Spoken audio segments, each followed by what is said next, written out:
السلام عليكم ورحمة الله تعالى وبركاته. أكل شي كيعرفني الحمد لله. أنا هو سعيد الصناجي.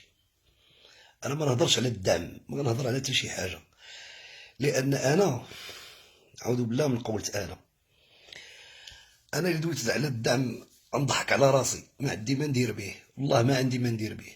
أنا هربت لأن الأغنية الشعبية فينا هما الناس اللي يستافدوا من هاد الدعم هذا. شكون اللي غيستافد منه؟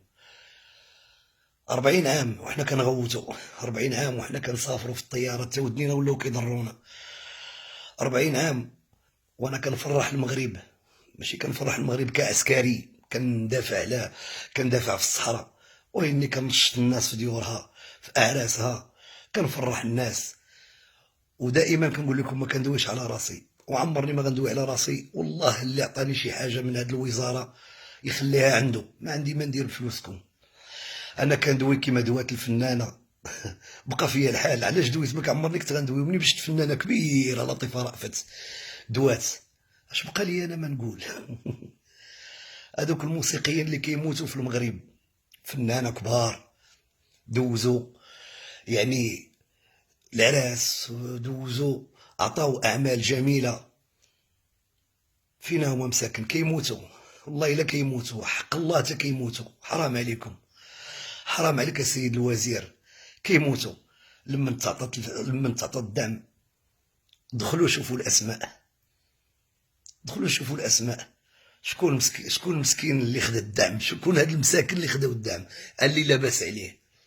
والله يكثر خيركم. هادشي اللي غنقول لكم. الله يهدي بلادنا، الله يهديكم، وحشومه عليكم، والسلام عليكم ورحمه الله. لان انا ما درتش الفيديو باش نهضر على ما باغي والو. انا هربت نقلب على رزق واحد اخر، على حياه جديده اخرى، باش ما بغات.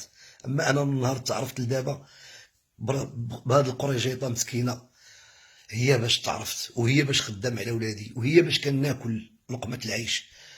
ما عمرني استفدت من شي حاجه. مهمتي المهمه 99 باقا لدابا كتغنى، ودابا كتطلب. هذا حالك يا اليتيم، ما تبا ما شتوش. خساره فيك عمري وشبابي. منك يا شيطانه، عايشه المجاديب وما بغيت والو.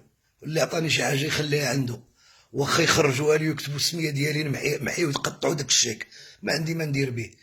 انا باقا عندي صحتي وكنقلب على راسي، واني كنترجى والله الا كنترجى الموسيقيين الاحرار اللي في البلاد، فنانين كبار راه واقفين من العمل، راه ما عندهمش باش يوكلوا ولادهم، وكلوهم الله يرحم والديكم، راه حشومه والله تحشومه عليكم.